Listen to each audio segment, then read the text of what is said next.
మార్గము, యేసు మార్గము, పరమ మార్గము, ఇది జీవ మార్గము, దైవ మార్గము, యేసు మార్గము, ఆత్మ మార్గము, పవిత్ర మార్గము.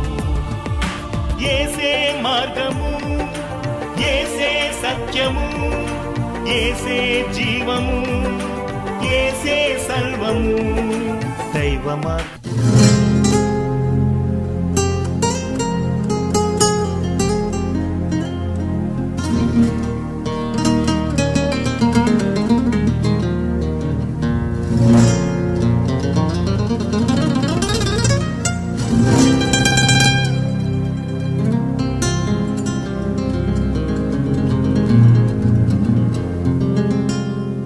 నా పేరు బారు సత్య, కమ్మవారి కుటుంబానికి చెందిన వ్యక్తిని. మరి అసలు ఎరారం కోదాడ మండలం ఉన్నత స్థానం నుంచి వచ్చినామండి. మేము మా నాన్నగారి పేరు నరసయ్య, మా అమ్మ పేరు పుష్కరణమ్మ. మా అన్నదమ్ములు 7, అక్క చెల్లెళ్ళు 2. మా అందరికి పెళ్ళి లేని ఇటు అందరూ ఏర్పడిపోయారు. తర్వాత మా ఆవిడ మాది నేను టాటా సుమో కొనుక్కునండి. కొనుక్కొని రాష్ట్రం అంతా తిప్పుతున్నాను. కాకినాడలో అడ్డం మీద పెట్టాను టాటా సుమో. అడ్డం మీద పెట్టి తిప్పుకుంటుంటే అక్కడ ఒక అమ్మాయి వాళ్ళ కుటుంబం వైజాగ్లో ఉంది. వైజాగ్లో ఉంటే ఆ వైజాగ్ ఎప్పుడు వెళ్తుండేవాళ్ళు వారానికి ఒకసారి. వెళ్తున్నసరికి మన కమ్మోళ్ళ బండి ఉందంట, మాట్లాడినాను వాళ్ళు. మన బండి మాట్లాడేది. అట్లా అమ్మాయి నేను లవ్ మ్యారేజ్ చేసుకున్నాం. లవ్ మ్యారేజ్ చేసుకున్నాక మా ఇంట్లో అన్ని సామాన్లు ఉన్నాయండి. నేను లవ్ మ్యారేజ్ చేసుకొని మా ఆవిడ నేను మంచిగానే గడుపుతాను. చివరికి మాకు సంతానం లేదు ఫస్ట్ నుంచి. తర్వాత సంతానం అందింది. తర్వాత డిసెంబరు 26వ తారీఖున కంఠానికి వెళ్ళింది. కాకినాడ వాళ్ళ ఊరు. హాస్పిటల్ తీసుకొచ్చిన తర్వాత డాక్టమ్మ గారు 2 డాక్టర్లే. డాక్టర్ గారు మంచిగానే చేస్తారు అన్నీ. డాక్టర్ గారు ఆయన వైజాగ్ వెళ్ళిండు. వైజాగ్ వెళ్ళే డాక్టమ్మ గారు ఉంది. ఆమె ఎప్పుడు మందులు రాయడం వరకేనండి, ఆపరేషన్ చేయరాదు, కాన్పులు చేయరాదు. అయితే ఏమైందంటే నీ ఏరే హాస్పిటల్ తీసుకెళ్తానంటే వద్దు నేను చేస్తానంది. అంటే నువ్వు ఎప్పుడు డాక్టర్ గారు నువ్వు చేయమని చెప్పిండుగా అన్నాను. అంటే నేను డాక్టర్ అమ్మనేనండి, డాక్టర్ గారినేగా, నాకు అన్నీ తెలుసు అన్నది. మా వారు వైజాగ్ వెళ్ళిన అన్నది. సరే అని చెప్పి చేయండి కాన్పు అన్నాను. చేయటానికి పోయింది. 10 నిమిషాలకు వచ్చి పెద్ద ఆపరేషన్ అవసరం అండి, పెద్ద ఆపరేషన్ చేయాలా, పెద్ద ఆపరేషన్ లేకుండా కంటదని చెప్పింది కదా డాక్టర్ గారు, పెద్ద ఆపరేషన్ ఎందుకు అన్నా అనేసరికి ఇప్పుడు అవసరం వచ్చిందండి చేయాలన్నాడు. చేయాలనేసరికి నేను అన్నాను చేయండి అన్నాను. పోయింది, కోసేసింది. 3 అంగుళాలు గర్భసంచి కట్ చేసింది. కట్ చేసేసరికి బీడింగు చిమ్మించి కొడతాక రక్తం చిమ్మించి కొట్టేసరికి భయం పుట్టి ఎదరగేటు బోల్ట్ తీసి వెనగేట్ నుంచి పారిపోయేసరికి నేను 1:10 నిమిషాల దాకా వెయిటింగ్ 1:10 నిమిషాలు ఇంకా డోర్ తెలియదని డోర్ టచ్ చేసేసరికి టచ్ ఓపెన్ అయింది. లోపల పోయి చూసరికి బీడింగ్ అంతా పోయి బొక్కలో నుంచి బయట పోతూనే ఉంది. బీడింగ్ అంతా అయిపోయి అప్పుడు చుక్క కారుతుంది. ఇంకేమో ప్రాణం ఉందా అని ముక్కాళ్ళు వెళ్ళిపెట్టి చూస్తే ప్రాణం పోయింది. అప్పటికే పిల్లగాడు లోపలే చనిపోయాడు. చనిపోయేసరికి నేను నిలుగుండె పడి బయటకు వచ్చి మా అత్తగారిని చూడుకోండి మీరు మీ బిడ్డను చూసినాడు నాన్న. ఏమైంది అంటే ఆమె ఫస్ట్లో నేను కాన్పు కోవాళ్ళ చేపిద్దామంటే ఫస్ట్ కాన్ మా కాడనే చేపియాలా బాబు, ఫస్ట్ కాన్పు కాటానని బలవంతంగా తీసిపోయారు. అందుకని చూడుకోండి మీ అమ్మాయి నాన్న. ఏమైంది అల్లుడు గారా అని చూడుకోండి నాన్న. చూసింది మొత్తుకుంటూ వచ్చింది బయటికి. ఏం జరిగింది అంటే డాక్టర్ గారు ఇల్లు ఎక్కడ అన్నాను. వార్డు బాయ్స్ని సిస్టర్స్ని ఇల్లు ఎక్కడంటే వాళ్ళు చెప్పలేదు. ఒక రాడ్ ఉంది, పొడి రాడ్ తీసుకొని వార్డు బాయ్స్ని లేడీ నర్సుని మొత్తాన్ని చితకబాదేసరికి చివరికి నేను చెప్తానంది. ఆటో తీసుకొని పోయి డాక్టర్ గారు ఇల్లు చూపించారు. తాళాలు వేసిన గేటు తాళాలు ఏం కూడా డాక్టర్ గారు ఎక్కడికి పోయిండో ఎక్కడ ఫోన్ చేసిందో అక్కడే పారిపోయింది. ఇక మనం చేసేది ఏంటంటే పోలీస్ కేసు ఒకటే. పోలీస్ కేసు పెట్టేసరికి పోలీస్ అనగా వాళ్ళ నాన్న హెడ్ కానిస్టేబుల్ గటానా ఈ పోస్ట్ మాస్టర్ ఇవన్నీ చేయలేదు, తీసుకెళ్ళిన బాడీని అంటారు. తీసుకెళ్ళిన బాడీ అనేసరికి నేను మా ఇంటికి ఫోన్ చేశాను, ఆమెని తీసుకొస్తాను అని అనేసరికి మా ఇంటికి ఫోన్ చేసరికి మా వాళ్ళు అన్నారు మీరు రావన్నారు. మీరు రాకపోవడం ఏంటంటే మీరు రావన్నారు. నేను వేసే నమ్ముకున్నాను కదా, తోసేశారు కదా నన్ను, అందుకే రావన్నారు. చేసరికి ఆలోచించి మా అత్తగారు అంది ఇక్కడే చేద్దామంది, కాకినాడని. అక్కడే చేసినాం. చేస్తే 2,25,000 అక్కడే కాన్పాస్ చేసి మళ్ళీ పిల్లగాడిని బయటికి తీసి కాలేయాలన్నామని ఒక డాక్టర్ గారిని పిలిచి మళ్ళీ పిల్లగాడిని బయటికి తీపిచ్చి ఏమైనా కాలేసి వచ్చి ఆ పిల్లగాడిని ఇచ్చేసి ఒక 5-6 రోజులు పట్టింది. 5 రోజులు పట్టేసరికి అదంతా పూర్తయిన తర్వాత ఇంటికి వచ్చాను. నేను ఇంటికి వచ్చిన తర్వాత ఇక నాకు ఏం దోసట్లేదు ఇంట్లో పండుకుంటే. ఇక అందరూ వచ్చి పేదవాళ్ళకి నేను 5-6 వేలు, 5,000, 6,000, 4,000, 2,000 ఇట్లా పేదలందరికీ, పేదవాళ్ళు అనుకున్న వాళ్ళందరికీ ప్రతి ఒక్కళ్ళకి సాయం చేసేవాడిని. పేదలంటే నాకు ఇష్టం ఫస్ట్ నుంచి. నా ఆస్తి 8 ఎకరాలు కూడా ఇప్పుడు 2 కోట్ల ఆస్తి అయ్యేది ఇప్పుడు నాకుంటే. 30,000 లెక్కనే అప్పుడు 30,000 ఎకరం, 30,000 లెక్క అమ్మి పేదవాళ్ళకి అందరికీ సాయం చేశాను. సాయం చేసేసరికి ఇప్పుడు మా పేదలందరూ వచ్చి నా పలకరిస్తున్నారు. మీరు వెళ్ళండి అంటే మీరు కూడా ఆగమైపోతారు బాబు గారు, బస్సుకి వెళ్ళండి అన్నారు. అనేసరికి ఫస్ట్ ట్రిప్ బస్కు వెళ్ళాను. వెళ్ళేసరికి వచ్చేటప్పటికి ఇక వస్తునేటప్పటికి తిరిగి రిటర్న్లో ఒకసారి ఒక రెప్పపాటు కాలంలో ఒక క్షణంలో బ్లడ్ పట్టడం, విపరీతంగా తలకాయ నొప్పి లేవడం, విపరీతంగా కాళ్ళు చేతులు లాగటం, ఇవన్నీ ఒకసారి అన్ఎక్స్పెక్టెడ్గా వచ్చేసరికి కళ్ళు మసకలు రావటం స్లోగా. ఆ స్పీడ్లో బ్రేక్ కొడితే బండి పడిపోతుంది కనుక నేను ఆ డివైడ్ అమ్మడే పోతుంది. అప్పుడు ఏసయ్య నువ్వే ఈ బిడ్డలు 47 మంది ఉండరు కాపాడాలని చెప్పి నా కళ్ళు పూర్తిగా మసకలు వస్తే బ్రేక్ కొట్టేసరికి డివైడర్ సపోర్ట్ ఉంది కాటాన ఆ బస్సు అటు దొంగలే ఇటు దొంగలే డివైడర్ రాసుకుంటూ పోయి ఆగింది. బ్రేక్ కొట్టే ముందు వచ్చి పడతారుగా వాడిస్తే నన్ను కొట్టడానికి వచ్చారు. ఆగండి, నా పరిస్థితి ఇలా లోపలికి నేను బ్రేక్ కొట్టాల్సి వస్తుంది, మీకేం కాకూడదని నేను బ్రేక్ కొట్టాను అన్నాను. అనేసరికి తీసుకెళ్తావా ఇప్పటికి వేరే బస్సు ఎక్కుతావా అని, నేనే తీసుకెళ్తాను. నోరేది కడుక్కొని ప్రార్థన చేసుకొని మనం మూవ్ చేశాను. బస్సు తీసుకొచ్చాను, బస్ స్టాండ్లో పెట్టాను. డిపో మేనేజర్ కాడిపోయి నేను 5 రోజులు అలా పెట్టుకున్నాను. అంటే ఆ బ్లడ్ ఏంది ప్యాంట్ షర్ట్ నిండా అనేసరికి ఏమో ఒక గంట క్రితం జరిగింది ఇన్సిడెంటు. నేను ఖమ్మం వెళ్తాను అటకారంటే ఖమ్మం కాదు డిఎం గారు హాస్పిటల్ గారండి సత్యగారు ముందాండు. అనేసరికి నేను 1000 రూపాయలు ఎప్పుడు జేబులో పెట్టుకుంటా. ఎందుకంటే భోజనం తినడానికో టిఫిన్ చేయడానికి టీలు తాగడానికి కాదు. బస్సులో డబ్బులు ఏమైనా బాగొట్టుకొని బస్సు ఎక్కితే వాళ్ళకి ఇయటానికి, లేని వాళ్ళు బస్సు ఎక్కితే వాళ్ళకి ఇయటానికి మాత్రం పెట్టుకుంటా. డిఎం గారు ఖమ్మం వెళ్ళండి అంటే నా దగ్గర 1000 రూపాయలు ఉండే డాక్టర్ గారు డిఎం గారు నేను ఇంటికి వెళ్ళి తీసుకెళ్తా అంటే నువ్వు బలవడే సత్య మా ఇంటికి ఫోన్ చేసి చెబుతాను 2,000 ఇస్తా తీసుకెళ్ళండి అన్నాను. అప్పుడు ఖమ్మం వెళ్ళేసరికి ఖమ్మం డాక్టర్ గారు అప్పుడే బయటకు వస్తుండు వెళ్ళటానికి ఇంటికి. బయటకు వస్తున్న 1 మినిట్ డాక్టర్ గారు అంటే ఆగిండు. ఏమైంది అన్నాడు. లోపల రండి అన్నాడు. లోపల పోయిన తర్వాత మీకు ఎలా ఉంది అన్నాడు. ఇలా ఉంది అని ఎక్స్ప్లెయిన్ చేశాను. చేసేసరికి 2 టెస్ట్ రాసిండు. టెస్ట్ చేయించారండి అన్నాడు. డాక్టర్ గారు నేను అప్పటికే 2 గంటలకే నా స్టామినా డౌన్ అయిపోయి నడలేకపోతున్నాను, కింద పడిపోతున్నాను. అయితే డాక్టర్ గారు నేను తట్టుకోలేకపోతున్నాను, మందులని ఇంజక్షన్ రాయండి అన్నాను. నీకు ఏ జబ్బని రాయమంటే 2 టెస్ట్ చేయించారన్నాడు. చేయించుకొచ్చాను. లెటర్ రాసిండు. చేయించుకొచ్చి బలం వేసిన తర్వాత నాకేం చెప్పకుండా అతను లెటర్ రాసి నా చేతిలో పెట్టాడు. మీకు ట్రీట్మెంట్ ఇక్కడ లేదు, హైదరాబాద్ వెళ్ళండి అన్నాడు. హైదరాబాద్ ట్రీట్మెంట్ అప్పటి డాక్టర్ గారు అంటే మీ మీ ఏ హాస్పిటల్ రాసండి చెప్పండి ముందు నేను లేకపోతే వెళ్ళనన్నా అంటే బస్సు తారకం హాస్పిటల్ కాదు క్యాన్సర్ హాస్పిటల్ డాక్టర్ గారు క్యాన్సర్ అక్కడిది నాకు అన్నాను. క్యాన్సర్ కాదు అన్ని జబ్బులు చూస్తారు అక్కడికి మీరు వెళ్ళండి ప్లీజ్ ఈ నైట్ వెళ్ళండి అన్నాడు.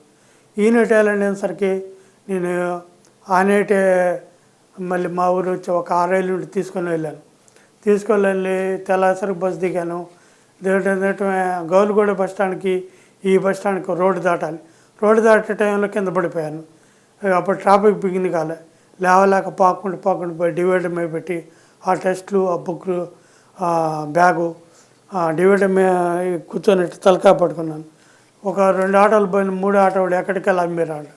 అనేసరికి మీరు బస్సు ధర హాస్పిటల్ తీసుకెళ్తానండి అన్నాడు. 600 అయితే ఇస్తావా అన్నాడు.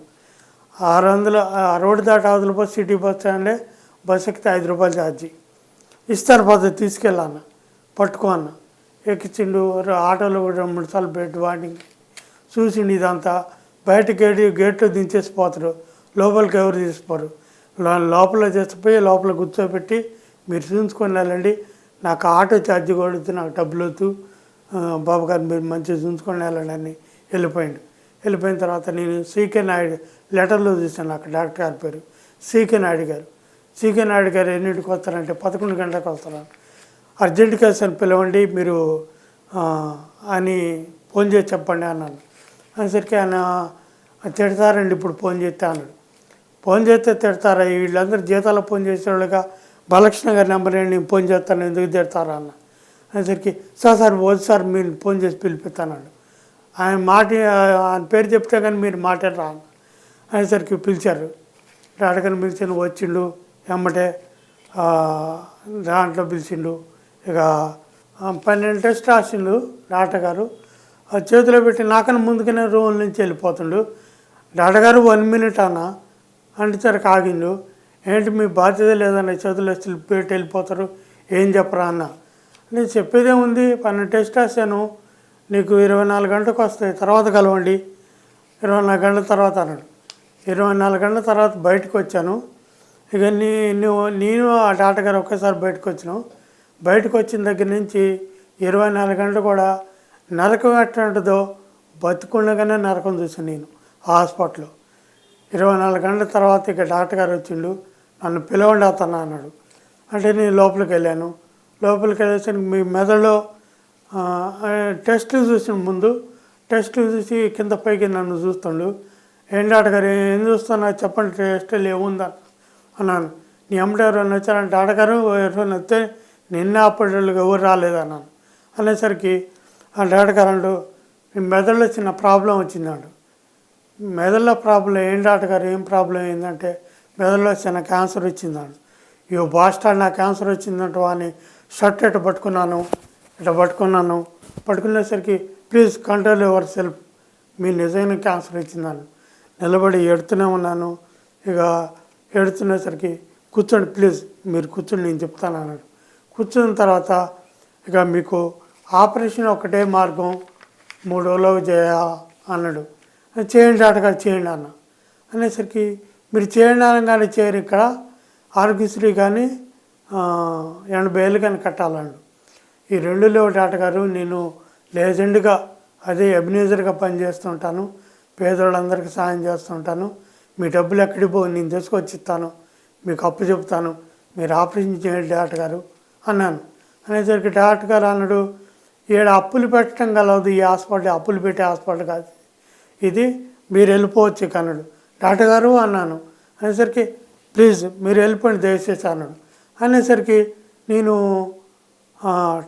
ఇక 1 నిమిషం నిలబడి టెస్టులతో పట్టుకొని చేసేది ఏం లేక తిరిగిపోయి తలుపు కాడిపోయి పోటీ చేస్తున్నసరికి 1 మినిట్ పెరాదరా అన్నాడు. ఆయన డాక్టర్ గారు వెనక్కి తిరిగి నేను ఏం డాక్టర్ గారు ఏం మీరు చేపిస్తారు ఆపరేషన్ అంటే ఆపరేషన్ నేను చేపిస్తాను కానీ మీకు ఈ సిటీలో పెద్ద రాజకీయ నాయకులు ఉంటారు పెద్ద వాళ్ళు అంటే ఒకళ్ళ పేరు చెప్తే ఎగ్జాంపుల్ రేవంత్ రెడ్డి గారు ఆయన 2-3 లక్షలు సాయం చేస్తాడు ఆయన దగ్గర పోయి సాయం తెచ్చుకోండి కట్ చేసేద్దామండు. అంటే సాయం తెచ్చుకోమంటున్నారా మీరు అన్న అనేసరికి అంటే అంతేగా మరి అన్నాడు. అంటే అడుగు రమ్మంటున్నారు డాక్టర్ గారు అంటే "ఆ, అంతే అడుగు రావడమే మరి అన్నాడు. అనేసరికి కొన్ని లక్షలు సాయం చేసిన చేతితో అడుగు రమ్మంటున్నారా, అలాంటిది ఆపరేషన్ ఏది నాకు అవసరం లేదు, నేను అడుక్కొచ్చే సమస్య లేదు, నేను వెళ్తున్న భయ అని చెప్పి పైన చూసాడు. కింద వచ్చి కూర్చొని టెస్ట్ అని బ్యాగులో ఈ ఒక కుర్చీలో వేసి ఒక కుర్చీలో కూర్చొని బ్లడ్ వాండింగ్ అయితే పట్టుకొని కూర్చున్నాను. ఓ బ్రదర్ దాంట్లో నెట్లో పని చేస్తుండు. ఆ బ్రదర్ వచ్చి నా పక్కన కూర్చొని బ్రదర్ మీకేం ప్రాబ్లం అండు అనేసరికి ఒక మెదడులో క్యాన్సర్ వచ్చిందంటే చీకెన్ అడిగా డబ్బులు కట్టాలంటూ డబ్బులు లేవు, వెళ్ళిపోతాను బ్రదర్ గేట్లోకి వచ్చి బస్సు ఎక్కివా అన్న. అనేసరికి ఆపరేషన్ చేయించుకోరా అండు. కడవే కట్టు నువ్వు కట్టు డబ్బులు చేయించుకుంటా అన్న. సార్ మీరు అలా కాదు కానీ మీరేంటోళ్ళు బ్రదర్ కులం అంత అవసరం అంటే నీకు, కులం అంత అవసరం అంటే అనేసరికి చెప్పండి బ్రదర్ మీరు కొద్దిగా ఉన్నత స్థానంలో ఉన్నట్టుంది అన్నాడు. కమ్మోళ్ళం అన్నాను. మీ ఆపరేషన్ అయిపోయింది బ్రదర్ అన్నాడు. ఆపరేషన్ అయిపోయిన బ్రదర్ అనేసరికి ఏంది వివరంగా చెప్పు నాకు అన్నాను. బాలకృష్ణ గారు రేపు హాస్పిటల్లో చెక్కింగ్ కొత్తండు, రేపు 11 గంటలకి వచ్చినప్పుడు బాలకృష్ణని మేము కమ్మోళ్ళం ఇట్లా ఇట్లా మా ఊరు ఇది అని అడగండి, 8 లక్షలు పెట్టి ఆపరేషన్ చెప్తారు కమ్మోళ్ళే కట్ట, వాడు కూడా కమ్మోళ్ళే కట్టాను అన్నాడు. నాకు ఆశ కలిగింది ఉన్నాను. బాలకృష్ణ గారిని నేను అడిగాను. బాలకృష్ణ గారు 10:30కి వచ్చిన 11 గంటలకు వస్తున్నాను. బాలకృష్ణ గారు 2 సార్లు పలకలేదు, 3 సార్లు బాలకృష్ణ గారు 1 నిమిషం ఆగిండు. ఆగేసరికి నేను నడలేకపోయేసరికి ఆ బ్రదర్ అన్నాడు పట్టు రా తీసుకురా నా దగ్గరికి అన్నాడు. తీసుకుపోయేసరికి మీకేం ప్రాబ్లం అండి, మెదడులో క్యాన్సర్ వచ్చింది, సీకెన్ అడిగా డబ్బులు కడితే కానీ ఆపరేషన్ చేయను అన్నాడు. మీరు వస్తున్నారు తెలిసి ఉన్నాను ఇక్కడ, మేము కమ్మోడం ఇట్లా అని చెప్పాను. చెప్పేసరికి బాలకృష్ణ గారు అన్నాడు ముందు బ్రదర్ నాడు కూర్చోబెట్టండి అన్నాడు. కూర్చోబెట్టిన తర్వాత 3 సెకండ్లు మాట్లాడి నాతోటి ఇంగ్లీష్లో మాట్లాడిన తర్వాత ఆపరేషన్ చెప్తాను చేయించుకుంటాను. అది సీకెన్ అడిగాడు ఎక్కడున్నా ఒక 2 సెకండ్లో నా దగ్గర ఉండాలి. లిఫ్ట్లోకి ఎక్కడికి దిగొచ్చాడు, దెబ్బ వచ్చి అక్కడ ఉండి సిగినాడు అక్కడ చేతులు కట్టుకొని నిలబడ్డాడు. నాయుడు గారు ఇతను మా కమ్మతని టెస్ట్ చేయండి, ఆపరేషన్ చేయండి, ఎన్ని రోజులు ఉంటా అంటే అన్ని రోజులు ఉంచండి, స్పెషల్ రూమ్ ఇవ్వండి, అవి ఇదని చెప్పిండు మొత్తం. అలాగే సార్ అన్నాడు. అనేసరికి నా టైం చూసుకుని ఎమ్మటే నేను వెళ్తానమ్మా నా చూడడానికి టైం వెళ్ళిపోయింది ఆయన. వెళ్ళిపోయేసరికి డాక్టర్ గారు అన్నాడు అప్పుడు మెయిన్ టెస్ట్లు ఇవాళ మధ్యాహ్నం చేయించండి, రేపు ఇవాళ నైట్ 8 గంటలకు ఆపరేషన్ అన్నాడు. సరే మెయిన్ ఏ టెస్టులు చేయించారు, 3 టెస్టులు, 6 గంటలకు టెస్ట్ వచ్చినాయి పిలిచాడు, 8 గంటలకు ఆపరేషన్ గుర్తుందన్నాను. టెస్ట్ చూశాడు, చూసి మీకు టెస్ట్ చూసాడు పడేసి నాకు వెళ్ళి టాకాపేకా చూస్తుంటే మళ్ళీ ఏదో ప్రాబ్లం వచ్చినట్టు మళ్ళీ ఏదో నా సక్సెస్ ఉందన్నమాట, నన్ను చూసి కనిపెడతా, మళ్ళీ ఏదో ప్రాబ్లం వచ్చింది అనుకుంటా, మళ్ళీ ఏదో బాంబు వేస్తాడు అనుకున్నా. అనేసరికి ఏంటి అడగ రాళ్ళు చూస్తున్నానంటే సరికి మీకు ఇప్పుడు ఈ టెస్టులు మేడ అప్ అండ్ డౌన్ అవుతుంది, ఆపరేషన్ చేస్తే 8 గంటలకి నీకు బతికే అవకాశం లేదు, మీరు ఇంటికి వెళ్ళిపోవచ్చు అన్నాడు. డాక్టర్ గారు ఏం మాట్లాడతారు మీరు అనేసరికి మీరు ప్లీజ్ మీకు నిజంగానే మెదడు అప్ అండ్ డౌన్ అవుతుంది, లేదా ఆపరేషన్ చేయాలంటారా, ఈ కాగితం చదువుకొని దీని మీద సైన్ చేయండి, నేను ఆపరేషన్ చేస్తాను. చిదానికి ఎందుకు లేండి ఆపరేషను, నేను వెళ్ళిపోతాలేండి అని చెప్పి ఇంటికి వచ్చి చేసిన నెలకి ఇంటికి వచ్చి పడుకొని ఇక పండుకున్న తర్వాత 1 గంట తర్వాత మెరుపురా అంటే ఆలోచన వచ్చింది. యేసు ప్రభు నమ్ముకుని కానీ నేను పేదవాళ్ళందరికీ సాయం చేస్తాను కదా, నాకు ప్రభులు వారే సాయం చేయాలి, నన్ను బతికియాలి. ఇప్పుడు ప్రభులు వారిని వేడుకోవడం తప్ప వేరే మార్గం లేదని అప్పుడు మొదలుపెట్టాను. అప్పుడు మొదలుపెట్టాను ప్రార్థన, 1కి 2 సార్లు 3 సార్లు 4 సార్లు ఇక చేసుకుంటే తెల్లారి 4 నాకు మంచినీళ్ళు అయితేనే ఆకలి అవుతుంది. అప్పటికే తినక చాలా రోజులు అయింది. అమ్మ మంచినీళ్ళు, అమ్మ ఆకలి అవుతుందని పిలిచిన ఎవరు పలకలేదు. పిలుచుకుంటే కోమాలోకి వెళ్ళిపోయాను. 22 రోజులు కోమాలో ఉన్నాను. కోమాలో ఉండి పోయిన గురువారం రోజున లేచినాను. దేవుడు లేపిండు. నన్ను ఎట లేపిండంటే సత్యలే అన్నాడు. అనేసరికి నేను అనుకున్నగా ఎవరో పిలుతుండే అనుకున్నా, బయట నుంచి పిలుతుండే అనుకున్నా. మళ్ళీ అన్నాడు సత్యలే లేచిరా సత్యలే అన్నాడు. నువ్వాడ నువ్వు దెబ్బతి పడుకుని నువ్వు వెళ్ళి బయటికెళ్ళా అనేసరికి ఒక్కసారి గద్దించుడు. ఇచ్చాము చేస్తున్నా నీకే లేదురా అన్నాడు. గద్దించారు కూర్చోబడింది. ఒకసారి లేచి నిలబడితే గుర్తుంది నాకు. గడుడుతున్న దేశంలో పెట్టి ఇక నాకు లైట్ వెలిగి చూడలేకపోతున్నసరికి ఏసయ్య చేయడం పెట్టుకొని నేను ఎందుకు గద్దించినావు తండ్రి, నేను ఏం తప్పు చేశానంటే ఎందుకు గద్దించినావు ఏం తప్పు చేసినావు రేపు పొద్దున్న తెలుసుకుందు కానీ నువ్వు నా సాక్షిగా జీవితాడు. ఏసయ్య నాన్న ఒక్క నిమిషం అంటే వెళ్ళిపోయేసరికి వెలుగు వెళ్ళిపోయింది, ఆయన వెళ్ళిపోయాడు. లైట్ వేసాను. ఏమైంది నాకు, ఏమైంది ఈ ఏసైంది ఇట్లా గద్దించలేపినని అర్థం కాడు. బస్సు చూసానికి అంత బ్లడ్ ఉంది. ఇక బ్లడ్ అంతా ఎప్పుడు రాత్రి బస్సు దొల్లి ఇచ్చాను కదా, రాత్రి బ్లడ్ వాటింగ్ అయితే ఉంటుందిలే అని పోయి స్నానం చేశాను. వచ్చి పడుకునేదో రావట్లే, ప్రార్థన చేసుకుంటూ ఉన్నాను. మార్నింగ్ 6 గంటలకు వెళ్ళేసి మొహం కడుగుతాను గేటు నిలబడి వెనక్కి చేయబెట్టుకొని. ఓ చిన్న పిల్లగాడు చూసిపోయి వాళ్ళ నాన్నతో నాన్న క్యాన్సర్ కోమాలో పోయింది కదా, ఆయన మొంగడుతుండే నాన్న చెప్పినాను. చెప్పేసరికి ఆయన ఇంకాసేపు ఇప్పుడు అంటుంటే ఆయన మొంగడుతుండేందిరా, దైవం పోతాం వారు నువ్వు చూసింది కొంపది దయాన్ని చూసి వచ్చినావు ఇందిరా అన్నారు. అనేసి లేదు నాన్న మంచి నీళ్ళ పట్టుడు, మంచి నీళ్ళు తోముతుడు, మంచి పట్ట ఉన్నాయి, రక్తం నీకు వేయలేదు అని చెప్పినాడు.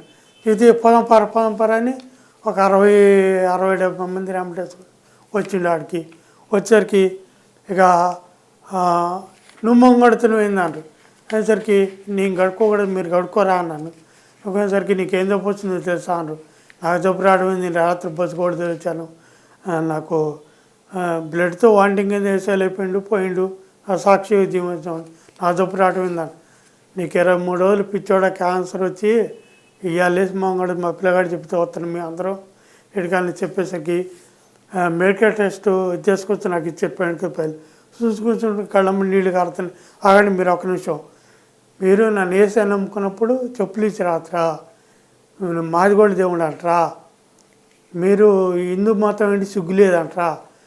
ఇప్పుడు చెప్తున్నానండి, మీ విగ్రహాలు పెట్టుకున్న ప్రాణం లేని విగ్రహాలు మా దేవుడు మాట్లాడే దేవుడు. మీ విగ్రహాలు చెక్కి పెట్టుకునే విగ్రహాలు, మీ విగ్రహాలు ప్రాణం లేదు.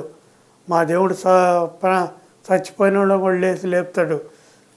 ఒక ఎగ్జాంపుల్ బైబిల్లో ఒక లాజర్ అన్న అని ఉండు, 3 రోజులు సమాధిలో పెడితే కుళ్ళిపోయే మనుషులు కుళ్ళిపోతారండు.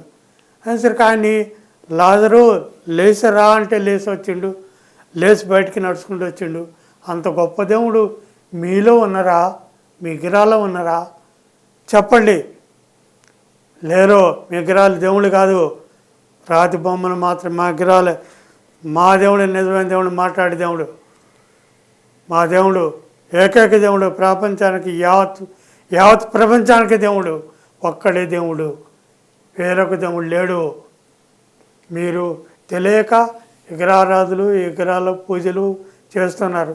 మీరు పీల్చే గాలి కూడా ఎక్కడితో తెలుసా, మా దేవుడు పెట్టిన భిక్షే, మా దేవుడు పెట్టిన భిక్ష మీరు పీల్చే గాలి కూడా.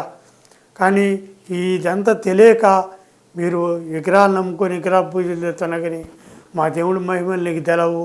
మా దేవుడు ఒకవేళ నీవు తెల్లదాన్ని ప్రార్థన చేసి నేను ఇప్పుడు మీరు నమ్మే విధంగా చెప్తున్నాను. ఒక విషయం, తెల్లదామున లేచి ప్రార్థన చేసుకుంటాను, ఏదైనా పని ఉందంటే ఆ పని కావాలి దేవుడా అని వేసా, నాకు నీ బిడ్డగా నేను కోరుతాను, ఆ పని సాయంత్రం కల్లా కావాలంటాను. తెల్లదాన్ని ప్రార్థన చేసుకుంటే నైట్ 7 ఆ పని అయిపోయేది. నాకు ఎంతలో పని అయినా ఎన్ని డబ్బులు కావాలన్నా దొరికాయి నాకు. అది మీకు ఇప్పటివరకు చెప్పలేదు కానీ ఈ సత్యం ఇప్పుడు నేను చెప్తున్నాను. నిజంగా ఈ జరిగిన సత్యాలు నిజంగా నాకు ఏది కావాలంటే అది అడిగితే తెల్లవారుజామున అడిగితే 7 గంటల సాయంత్రం 7 గంటలకు అయిపోవచ్చేవాడు. ఆ పని అయిపోయేది. మళ్ళీ రిలాక్స్గా ఉండేవాడిని. తెల్లారేదైనా పని ఉంటే మళ్ళీ కోరపోయేది. మరి 2-3 రోజులు ఆగిన తర్వాత చేస్తే నాకు ఈ పని కావాలి అని అడగాలనుకో, ఒకరోజు 2:30 అయిపోయేది ఆ పని, ఒకరోజు సాయంత్రం 7 అయిపోయేది. ఇంత గొప్ప దేవుణ్ణి మీరు దేవుడు మాదిగోడు దేవుడా, క్రైస్తవుల దేవుడా, ఆ దేవుడు ఆకారం లేని దేవుడా, ఇంత గొప్ప దేవుడో తెలుసా? మీరు తెలుసుకోండిరా. ఇప్పటికైనా తెలుసుకోండి. ఇప్పటికైనా మీరు మారితే మారండి. ఇప్పటికైనా మనుషులుగా మారండి. మీరు ఆ దేవుడిని ఎన్నుకోండి. ఆ దేవుడు మీకు ఆ అష్టాయిశ్వరాలు ఇస్తాడు. విశ్వాసం ఉంటే మీకు ఏది కావాలని, ఆరోగ్యం కావాలని ఇస్తాడు, ఏది కావాలని ఇస్తాడు. మీకు విశ్వాసం ఉండాలి, కానీ మీకు ఏ జబ్బు వచ్చినా తీసేస్తాడు. నాలాగా తీసేస్తాడు కంప్లీట్గా. అది ఆ దేవుడు అసాధ్యం అంటే లేదు, సుసాధ్యం. వైద్యులకే పరమ వైద్యుడు ఆయన ఆ దేవుడు, అంత గొప్ప దేవుడు. ప్లీజ్ ఇంకెప్పుడు తిట్టకండి ఆ దేవుడిని. ఆ దేవుడు అంటే నాకు ప్రాణం. ఆ దేవుడు ఇంతవరకు నేను ఒక ఆదివారం కూడా తప్పిలేదు ఇంతవరకు. ఆ దేవుడు చర్చికి వెళ్తాను. 6 సార్లు బైబిల్ చదివా. నేను వాక్యం కూడా చెప్పే శక్తి ఉంది నాకు, ఎక్స్ప్లెయిన్ చేసే శక్తి ఉంది బైబిల్. కానీ నాకని పెద్దోళ్ళు ఉంటారు కదా, అందుకే చేయను నేను. కానీ నలుగురున్న చోట, 2-3 ఉన్న చోట నేను ఉంటాను అని ప్రభులు వారు అంటారు. ఎదుటి మీరు మీ నలుగురున్నకు నేనున్నాకో, నేను దేవుడి గురించి ఏదైనా చెప్తానుకో, అప్పుడు ఎక్స్ప్లెయిన్ చేసేటప్పుడు ఆయన అక్కడే మన దగ్గరే మీ మధ్యలో ఉంటాడు, మన మధ్యలో ఉంటాడు. అప్పుడు ఆ దేవుడు అంత గొప్పోడు. ఆ మాట మన మాటలన్నీ అంటాడు. తెలుసా నీకు? నేను ఇంతవరకు నా ఆస్తంతా పోయిన తర్వాత నాకు చివరి పడిపోయే టైంలో లేవనెత్తిండు, నాకు నాలోకి రా అనిపించిండు. వచ్చాను. అప్పటి నుంచి మీరు చూస్తూనే ఉన్నారు. నేను ఏది కావాలంటే అది తింటాను, ఏది కావాలన్నా అది తాగుతాను. నేను సంతోషంగా హ్యాపీగా ఇప్పుడు గడుపుతున్నాను. నాకు ఇంత ఆరోగ్యం అంత ముందు కూడా లేదు. ఇన్ని టాబ్లెట్ వాడేవాడిని. అంత ఆరోగ్యం ఇప్పుడు నాకు ఇచ్చిండు. ఇప్పుడు నన్ను మంచిగా బంగారాడి తిండి పెడుతున్నాను, పోషిస్తుండు, ఆయన రెక్కల కింద భద్రపడుతున్నా, ప్రేమను పంచిండు. మరి ఆయన లేకుండా నేను బతకలేను. ఏసై నాకు కావాలి. నాకు మంచి బట్ట ఇచ్చాడు, మంచి భోజనం పెడుతున్నాడు, మంచి రూపాన్ని ఇచ్చాడు, మంచి ప్రేమను పంచాడు. ఆయన రెక్కల కింద భద్రపడుతున్నాడు. ఇంతకన్నా ఏం కావాలి? ఇంతకన్నా ఏం కావాలి చెప్పండి మానవుడికి? ఇంతకన్నా ఇంకా కావాలి చెప్పు? మా దేవుడు అంత గొప్ప దేవుడు. ఇప్పటికైనా మీరు నమ్మితే నమ్మండి, లేకుంటే సావుని మీరు సావు అని చెప్పాను. చెప్పిన తర్వాత చర్చిలో మొన్న హైదరాబాద్ వచ్చాను. ఈ పాస్టర్ గారి దగ్గరికి వచ్చాను. వచ్చేసరికి పాస్టర్ గారు మీరు చర్చిలో సాక్ష్యం చెప్పండి అని అవకాశం ఇచ్చాను. అంతసేపు అవకాశం ఇచ్చాను. కనీసం 40 నిమిషాలు పట్టింది. అంత సాక్ష్యం కూడా చెప్పిన తర్వాత కూడా పాస్టర్ గారు చాలా హైలైట్ సాక్ష్యం అని బిడ్డలు కూడా చాలామంది చాలా ఇదిగా అన్నారు. నాకు హెల్ప్ కూడా చేశారు మందులకని. ఇప్పుడు ఇంకో పాస్టర్ గారి దగ్గరికి వచ్చాను, రామంతపూరు. ఆ పాస్టర్ గారి దగ్గర ఇప్పుడు రిలే ఇస్తున్నాను. నేను ఈ సాక్ష్యం దేవుడు దీవించగాక.